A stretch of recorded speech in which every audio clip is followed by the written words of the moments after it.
사람이 하나님의 진노 아래서 망하게 되는 이유는 무엇일까요? 아마 우리가 대부분 왜 망하게 될까요? 라고 물으면 죄 때문이라고 말할 것입니다. 만약 죄 때문이라고 생각한다면 그건 반만 맞는 거라고 볼 수 있습니다. 왜냐하면 하나님께서는 우리를 죄를 깨닫게 하시고 그 죄에서 돌이킬 수 있는 시간을 주시기 때문입니다.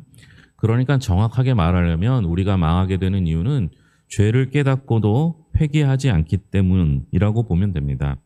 하나님은 회개하는 백성을 회복시켜 주신다 말씀하고 계시죠. 하나님은 이스라엘의 죄를 책망하시고 이스라엘은 잠시나마 죄를 깨닫습니다. 하나님이 이스라엘을 자녀 삼으시고 가나안 땅을 기업으로 주실 때 기대하신 것은 무엇일까요? 19절 같이 읽겠습니다. 내가 말하기를 내가 어떻게 하든지 너를 자녀들 중에 두며 허다한 나라들 중에 아름다운 기업인 이 귀한 땅을 내게 주리라 하였고 내가 다시 말하기를 너희가 나를 나의 아버지라 하고 나를 떠나지 말 것이니라 하였노라. 그러니까 하나님께서 기대하신 건 뭐예요? 하나님께 죄를 깨닫게 되면 하나님을 아버지라고 부르고 아버지를 떠나지 않기를 바라셨다. 이렇게 얘기를 하죠.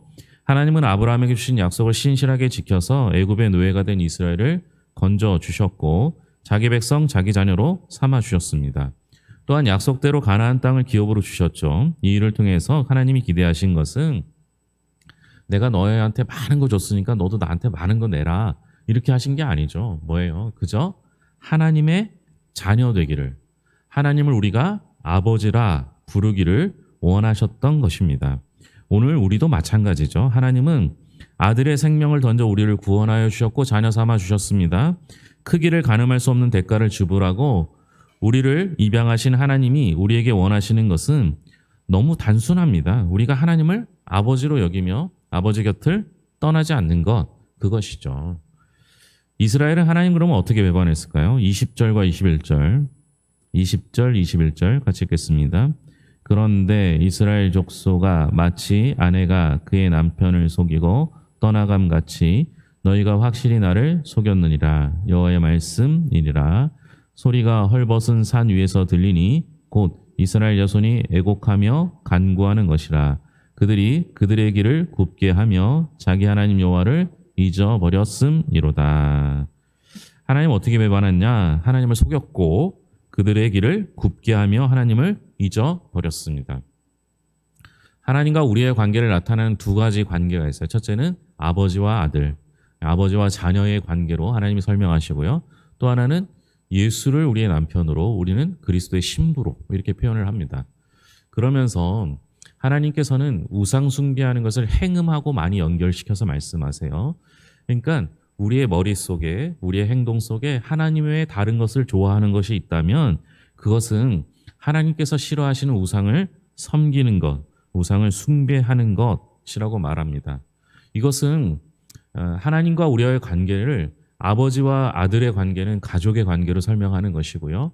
또 남편과 아내의 관계는 법적인 관계를 이야기합니다. 그러니까 행음한다, 우상을 섬긴다라는 것은 하나님과의 약속을 위배한 위법적 범죄가 되는 것입니다.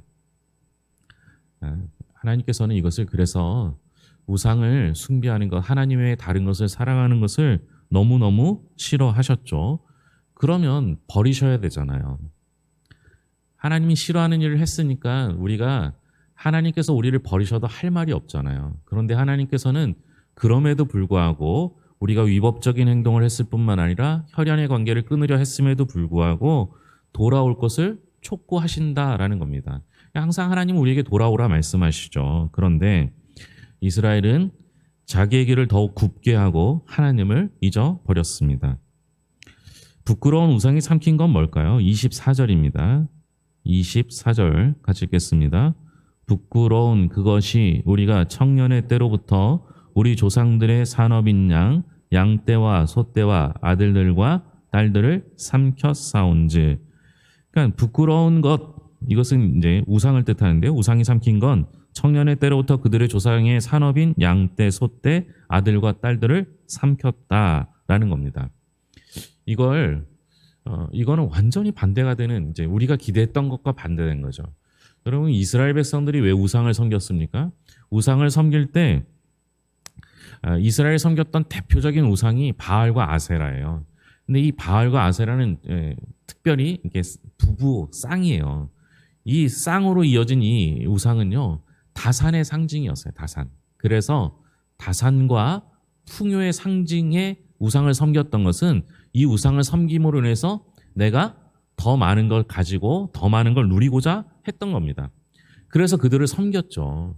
그러니까 우상을 섬겼는데 희한하게 우상을 섬기면 그러면 내가 기대했던 것은 넉넉한 풍요로움을 원하고 그렇게 기대했는데 정반대의 결과가 생긴 겁니다.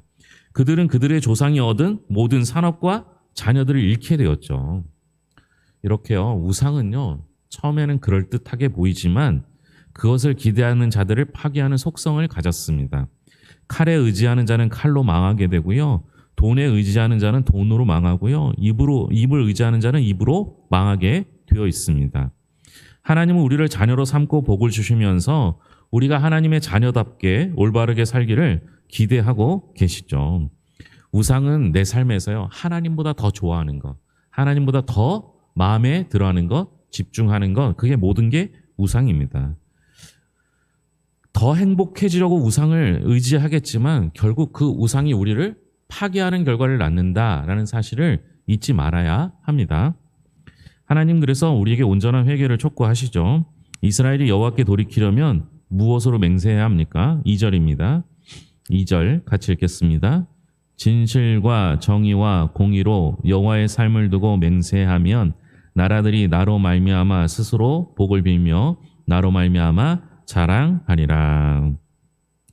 진실과 정의와 공의로 여호와의 삶을 두고 맹세해야 합니다. 회개는요, 단지 입으로 저 회개합니다, 제가 잘못했습니다, 이렇게 고백하는 게 회개가 아닙니다. 회개를 명확하게 할 수 있는 제일 좋은 단어가 있다면 유턴이에요. 가던 길을 돌이켜 돌아오는 것. 그러니까 조금이라도 더 가면 더 갈수록 돌아오는 길만 늦을 뿐이에요. 지금이라도 당장 돌이켜야 합니다. 참된 회개란 진실한 삶, 정직하고 공의로운 삶을 회복하는 겁니다. 놀라운 것은 참된 회개에 이른 백성을 통해서 하나님께서 이루시는 일이에요. 2절에 보면 진실과 정의와 공의로 여호와의 삶을 두고 맹세하면 나라들이 나로 말미암아 스스로 복을 빌며 나로 말미암아 자랑하리라. 이스라엘이 회개하면 나라들이 복을 빌게 된다는 거예요.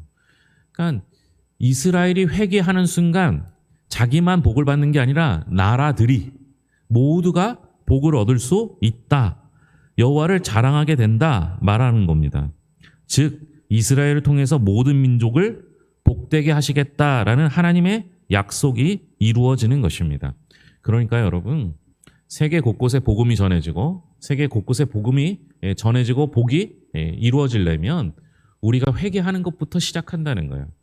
그 회개는 그냥 단순히 말이 아니라 내 삶이 돌이켜서 우리의 삶의 행동이 달라지는 것. 그래서 하나님의 백성이 진실함과 정직과 공의를 회복하게 되면 이 땅의 모든 나라들이 복을 받게 된다라는 겁니다. 여러분들의 회개가 얼마나 중요합니까? 그래서 하나님은 유다 사람들과 예루살렘 주민들에게 할례를 요구하시는데요. 무엇을 베는 할례를 요구하시나 4절에 나옵니다. 4절 같이 읽겠습니다. 유다인과 예루살렘 주민들아, 너희는 스스로 할례를 행하여 너희 마음 가죽을 베고 나 여호와께 속하라. 그리하지 아니하면 너희 악행으로 말미암아 나의 분노가 불같이 일어나 사르리니 그것을 끌 자가 없으리라. 무엇을 베라고 합니까? 마음의 가죽. 마음 가죽. 가죽이라는 건 우리가 이제 표피를 베는 게 할례니까요. 그런데 하나님이 원하시는 할례는, 그러니까 이제 할례는 하나님과 언약 관계가 생성되는 것, 그것을 말하죠. 그러니까 하나님께서 겉으로 보여지는 할례는 남자의 생식기의 표피를 베는 것으로 시작하지만, 그러나 우리 모두가 받을 수 있는 할례는 마음의 가죽을 베어내는 것부터 시작하는 겁니다. 이게 뭐겠습니까? 저는 생각의 변화를 가져야 한다라고 생각합니다.